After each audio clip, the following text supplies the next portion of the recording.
So, voting season is upon us. And for those of you who didn't realize this, I truly do envy your phone plans and your television viewing, which has kept you away from the political mayhem that's beset the rest of us. Hello, my name is Blaine Shields, and I want to welcome you one and all to the infamous, formerly named and now unnamed podcast of The Voices in My Head. Today I want to talk to you about some of my concerns revolving around elections and to throw out some words of encouragement, some thoughts, and some requests. Now, wait, before you hit the stop button. I'm not here to tell you who to vote for. I'm not even here to tell you which party line to stand in or which banner you should be waving. Rather, I want to talk about some things that we do here in the U.S. that really and truly should be more of a concern than I see them being to most people. Can someone, anyone, offer me an answer as to why it is that in a nation of over 331 million people, we find two candidates worth our voting into office based not on merit of their amazing platforms, their strong moral compasses, their powerful presence, their willingness to work with others on both sides of the lines, the ability to put people in positions and allow those people to do their jobs, their desire to hear and to learn more about the situations that are going on in this country and in the world at large, their love of people and their sense of right over wrong. Rather, we watch to see who can raise the most money for their team. We actually have a rule that you have to raise a certain amount of money before you can even be considered.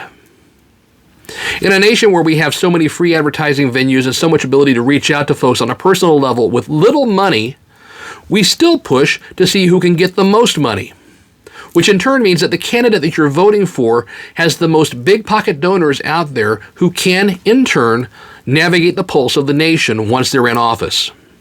You cannot convince me that this is a good way to start things off, regardless of who is running or what party they represent.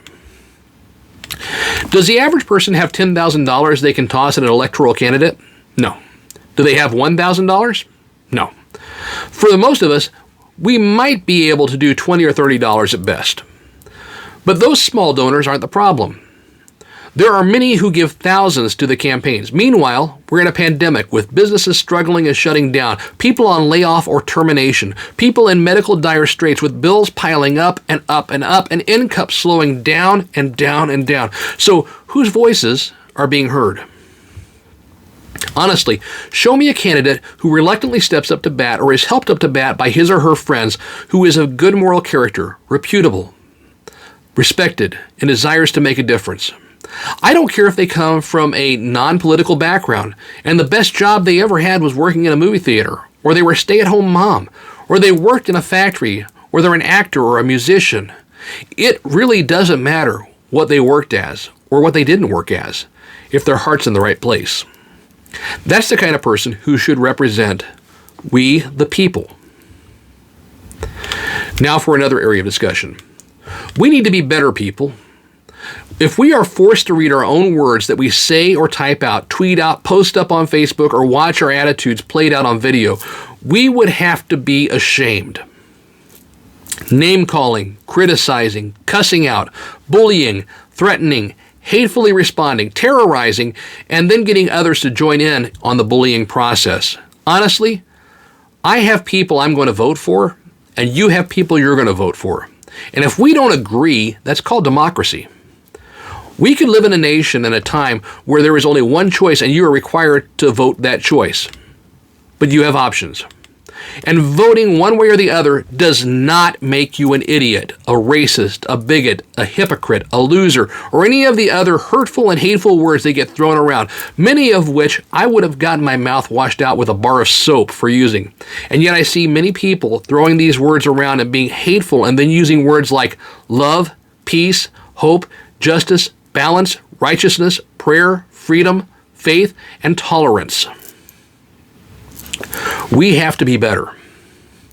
Understand that just because a person is an actor or an actress or a politician or a musician or a news anchor, it doesn't give us the right to dehumanize them or to say that they shouldn't be able to speak about their vote, their platform, their position, their faith, their thoughts. If they're an American and we are dealing with an American election process, then they absolutely have a right. But regardless of who we may be, we don't have the right to tell people how they should vote, discredit them and bash them when they don't agree with us. cancel people out because of their political thoughts, or condemn them because they have a mind of their own. The results of the election affect them as well. They have a right to speak and vote just as the rest of us do. Here's my request from each of you. When voting, research the people on the ballots. See if what they believe, say, do matches your expectations for who will stand up and represent you. From the office of local government to the Supreme Court to the vice presidency and presidency and everywhere in between. If they don't represent that, or they're not willing to fulfill their oath of office, then they shouldn't be there. But don't just vote blindly because you are on one party's side or the other. Don't just vote blindly because you don't like one person on the ballot or the other. And if you're a praying person, pray. Pray for the outcome of the election. Pray for the candidates. Someone is going to win. Pray that God works on them. And continue to pray for those in positions of leadership and representativeship, regardless of if they are the ones you voted for or not. Somebody voted them in. And for the love of all that is good and decent, learn to respect one another and love one another, even in the midst of differing opinions and choices. Be better, do better, speak better, tweet better, post better, respond better, and love better. All this being said, I thought I would share a quick little story about two differing opinions on and how even when we don't get the message right, we can still do right with the message we received via love and not anger or hatred.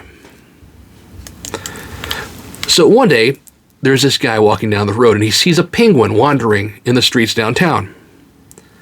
The man runs over and grabs the penguin and takes him to the nearest police station to ask for advice. Officer, I found this penguin. What should I do? The officer is concerned and says, what is he doing here? Take him to the zoo immediately. The man says, okay, and he leaves the police station. A couple of hours later, the police officer is looking through the window and he sees that man with the penguin, holding hands and walking down the street. The police officer gets furious and he rushes over to them. Didn't I tell you to take him to the zoo? What are you still doing here? The man gets confused. He's also a little bit upset, and he responds, why are you shouting at me, officer? I did get him to the zoo, just as you told me to. And now we're going to the movies. Sometimes, even in the midst of miscommunications, we can still have a good outcome. And a smile is a good outcome. So here's the thing, folks. As you go out and you vote, as you go out and you do what you're going to do at those polls, I want you to keep one thing in mind. We're all in this together. Regardless of who you vote for, regardless of what the outcome is, it's not the end of the world if someone votes different than you. It's not the end of the world if someone has a differing opinion than yours. It's not the end of the world if someone's faith is different than yours. But what it is an opportunity to discuss, to communicate, to spend time researching, and above all, to love. I beg you, please, love first. You're loved. God bless.